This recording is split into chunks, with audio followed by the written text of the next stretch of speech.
Hello, everyone, and welcome back. This is the space where we dive deep into stories, where every word brings you closer to English, and every story gives you a new way to experience the world. Today, we're going beyond the silver screen.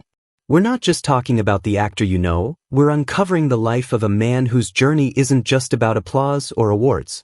It's about real struggles, quiet moments, and a legacy that's more human than you might expect. This is the story of Edward Norton, a name that's known by millions, but whose true story is filled with far more than just fame. It's about the lessons we don't often hear, the battles that stay hidden, and the kind of strength that doesn't seek attention. So as we tell this story, remember, it's not just entertainment. It's your chance to learn English through something that touches the heart. Let's get started. Edward Harrison Norton was born on August 18, 1969, in Boston, Massachusetts, but grew up in Columbia, Maryland, an experimental community designed by his maternal grandfather, James Rouse. Rouse's legacy as a visionary urban planner and philanthropist had a profound impact on Norton, instilling in him a sense of civic responsibility and intellectual curiosity.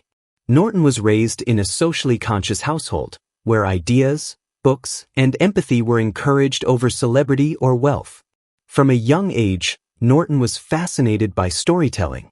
He began acting in local theater productions by age 8, where his precociousness was evident. His childhood was filled with reading, imagination, and performance, foundations that would serve him for a lifetime. Norton attended Wild Lake High School, excelling academically.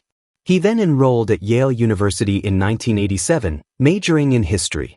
While there, he also studied astronomy, Japanese, and theater, showcasing his wide-ranging intellect. He performed in numerous Yale drama productions and developed a reputation as an articulate and intense performer. After graduating in 1991, Norton briefly worked in Osaka, Japan, for the Enterprise Foundation, his grandfather's nonprofit, becoming fluent in Japanese. Though financially secure and academically gifted, he could not suppress his artistic drive, eventually moving to New York to pursue acting full-time. He trained at the famed T. Schreiber studio and immersed himself in stage work before being discovered by casting agent Shirley Rich. Norton's film debut in Primal Fear, 1996, was a rare phenomenon. Cast from over 2,000 auditions, he played Aaron Stampler, a meek altar boy accused of murder. His performance was layered with psychological tension and twist-driven charisma.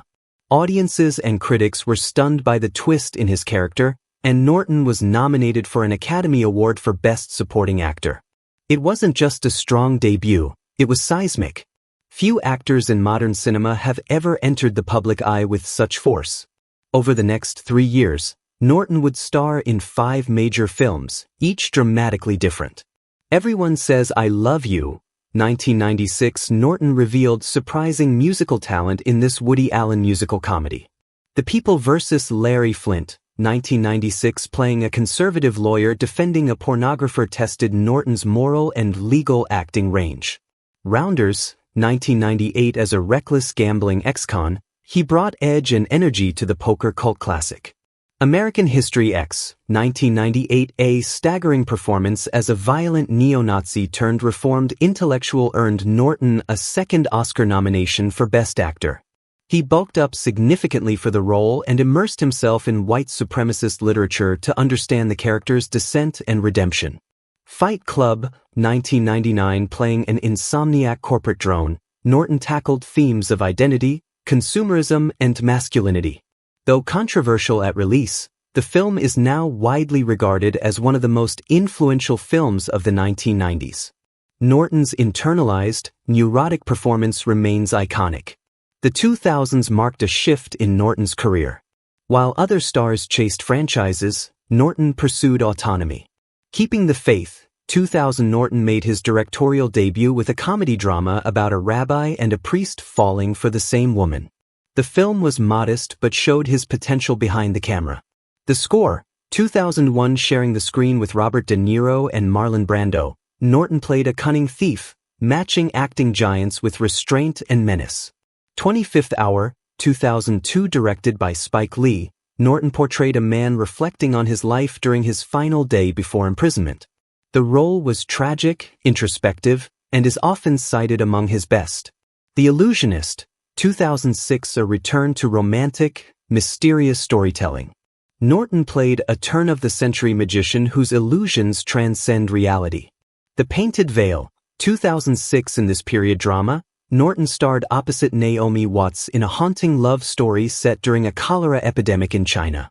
He also served as producer, underlining his deepening creative involvement. Norton's most mainstream endeavor came when he joined the Marvel Cinematic Universe as Bruce Banner in The Incredible Hulk, 2008.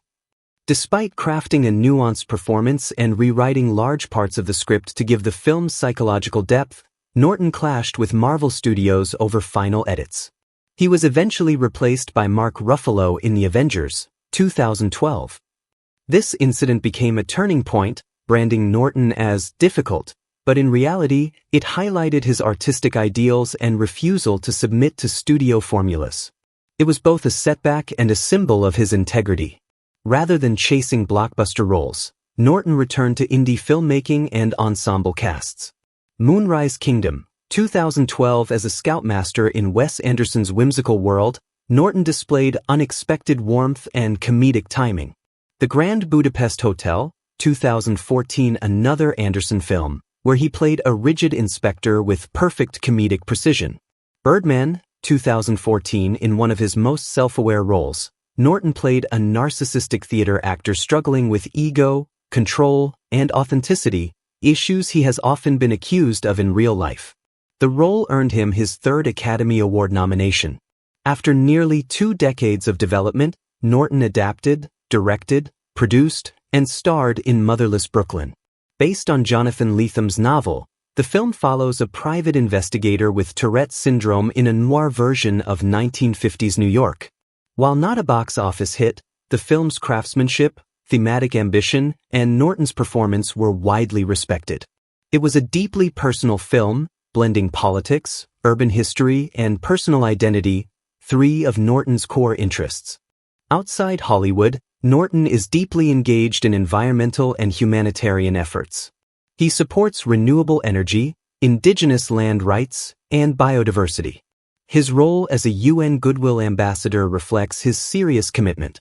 He is also on the board of Enterprise Community Partners, working to ensure affordable housing in the U.S.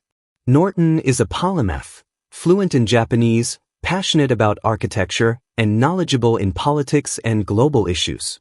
He resists celebrity culture and prefers using his influence to support meaningful change.